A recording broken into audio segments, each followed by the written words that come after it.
हमने कुछ polling stations के जो कि हमें मुकम्मल नहीं, अब ये तो मुकम्मल नतायज हैं और पंजाब के भी फाइनली नतायज अब आना शुरू हो गए। लेकिन दो चीज़ें हैं, एक तो खैबर पख्तूनख्वा के जो नतायज हैं, बहुत सारे आज़ाद उम्मीदवार, मेजॉरिटी जो है वो आज़ाद उम्मीदवार आ रहे हैं, और दूसरा पंजाब के भी अब नतायज आ रहे हैं। इक्का दुक्का हैं लेकिन उसमें देखना होगा।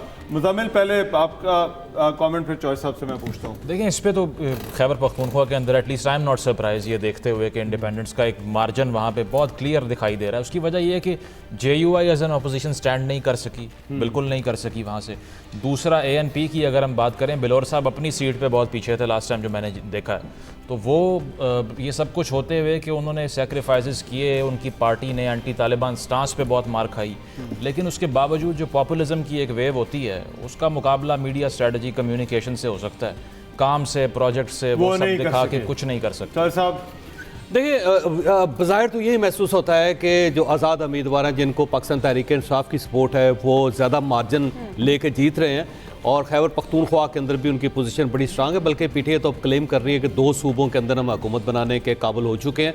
मेरा ख्याल ये है कि अगर उनकी सीटें ज़्यादा है तो उनको हुकूमत बनाने का पूरा मौका मिलना चाहिए, क्योंकि अब आवाम की राय आ चुकी है। जब आवाम की राय आ गई है तो फिर तमाम पॉलिटिकल पार्टीज़ को, फिर इसके साथ साथ रियासत को उनकी राय को तस्लीम करना चाहिए। फिर उनका हक है और ये हक उनको मिलना चाहिए। खालिद कयूम साहब, जो अयाज लतीफ़ जो भी हार गए हैं, GDA ऐसा लगता है कि थोड़ा पीछे गई है, सेटबैक हैं। पीपल्स पार्टी, क्या वजह आपको लगती है कि सिंध के अंदर जो उनकी परफॉर्मेंस है इलेक्शन में, ये क्या पीपल्स पार्टी के लिए भी सरप्राइजिंग होगा? देखिए, मैं आपको बताऊं कि एक तो पीपल्स पार्टी ने सिंध के अंदर अपना वोट बैंक जो है उसको इंटैक्ट रखा है, और जो मार्जिन अब तक इलेक्शन के आ रहे हैं रिजल्ट के, उनमें सबसे ज़्यादा जो बड़े मार्जिन है वो आपको सिंध के अंदर नजर आएंगे। और पीपल्स पार्टी के जो रिजल्ट है उसमें मैं ये समझता हूँ कि मेरी ये राय हो सकती है कि शायद जिस तरह उन्होंने जो PDM की हुकूमत का वो हिस्सा तो रहे, उसमें शामिल तो रहे,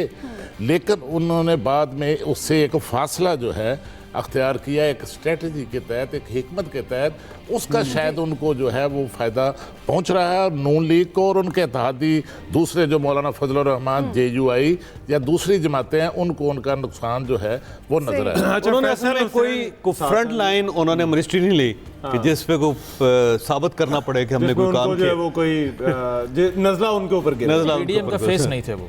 मैं फैसल, PDM ये नताइज अभी आ रहे हैं, आप क्योंकि कराची के भी नताइज देख रहे हैं, लेकिन पीपल्स पार्टी की ओवरऑल जो सिंध की जो परफॉर्मेंस है, इलेक्टोरल परफॉर्मेंस, क्या ये सरप्राइजिंग है या फिर एक्सपेक्टेड है?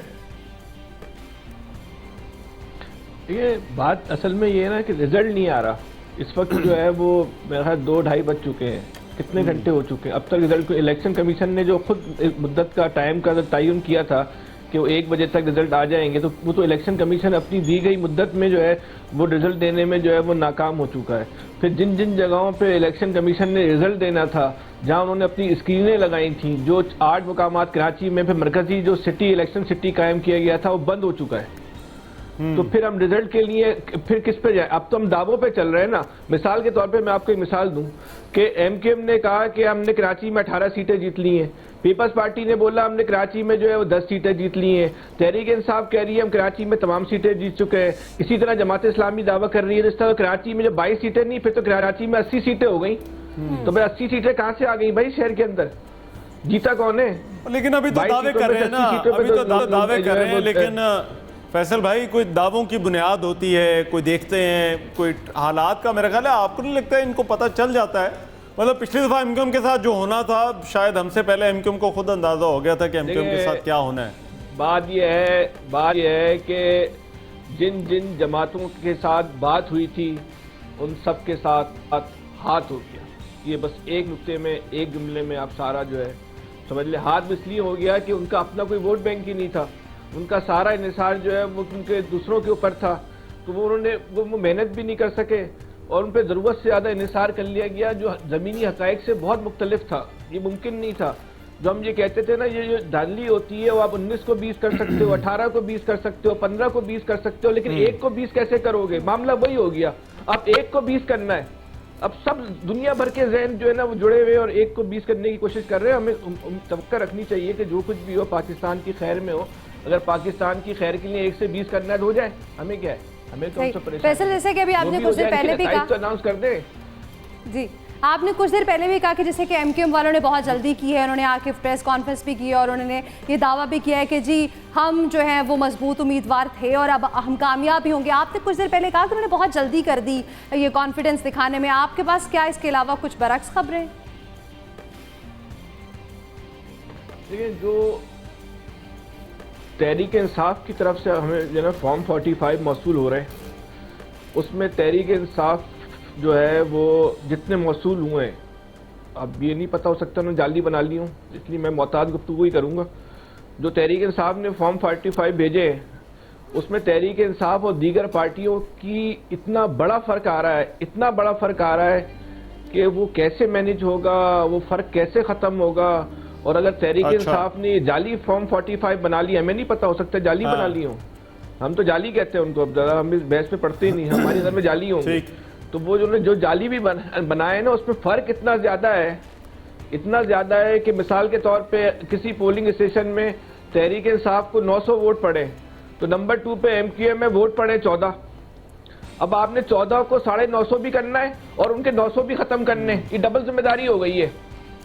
लेकिन इसमें हतमी नतीजा तो जाहिर बात है, अब वो क्योंकि इलेक्शन कमीशन से आ रहे हैं। चौधरी साहब, इसमें एक चीज़ जो मेन बैटल ग्राउंड है वो अब ऐसा लग रहा है कि पंजाब बन रहा है, केपी का एक ट्रेंड आपके पास आ रहा है, सिंध का एक ट्रेंड आ रहा है, बलूचिस्तान में एज एक्सपेक्टेड जो हम देख रहे हैं मिक्स ट्रेंड है, पंजाब बैटल ग्राउंड है। क्या आप देख रहे हैं, अभी पंजाब के रिजल्ट्स वाकई बहुत लेट हैं और इतने लेट होने नहीं चाहिए थे, जो अनएक्सपेक्टेड है क्योंकि पंजाब हमेशा लीड लेता है और फ़ौरन रिजल्ट्स आते हैं।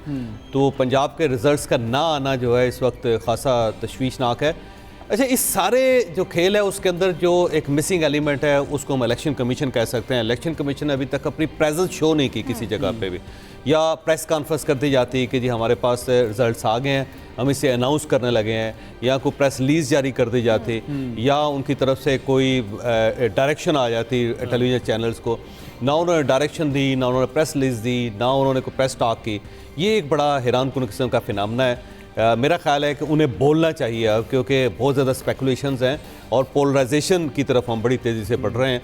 और अगर इलेक्शन कमीशन अपनी रेट स्टैब्लिश नहीं करता या अपनी प्रेजेंस शो नहीं करता तो फिर डेफिनेटली बहुत ज़्यादा स्पेकुलेशन शुरू हो जाएगी सोशल मीडिया के ऊपर। पंजाब के हल्के बड़े इंपॉर्टेंट है। Muzammil, your take, Punjab battle ground of Punjab है? नहीं, बिल्कुल है। उसकी वजह ये है कि अगर बलूचिस्तान के दूर दराज इलाकों से रिजल्ट आ गया और एक्सफाटा के रिजल्ट हमने अभी देखे, इंटीरियर सिंध के देख लिए, तो ये तो फिर अर्बन सेंटर है। लेकिन उसमें एक बात जो चौधरी साहब ने मेंशन की वो बड़ी इंपॉर्टेंट है कि बलूचिस्तान के जिस हल्के का हम रिजल्ट बता रहे हैं उसमें टोटल वोट ही जो है वो 12,000 वोट है, उसी की डिवीजन के साथ एक का 6,000 वोट है, तो शायद वहां से रिजल्ट इस वजह से भी जल्दी आ रहा है कि काउंटिंग में जो है वो वोट पिछली बार भी फिर यही तहफ़्फ़ुज़ात थे कि जब 1 बजे के बाद रिजल्ट बहुत स्लो डाउन हो गए और सुबह 9 बजे के बाद आ गया है। ये अब देखें, ये पहला रिजल्ट है बिल्कुल नेशनल असेंबली का NA-13 बडग्राम से ये रिजल्ट आया है। 278 पोलिंग स्टेशन और ये गैर हतमी गैर सरकारी नतीजे के मुताबिक इंडिपेंडेंट उम्मीदवार हैं रहमान, जिन्होंने जो इस वक्त जीते हैं 24,657 वोट हासिल किए हैं, और उनके मद्दे मुकाबिल अताब मोहम्मद जिन्होंने 18,000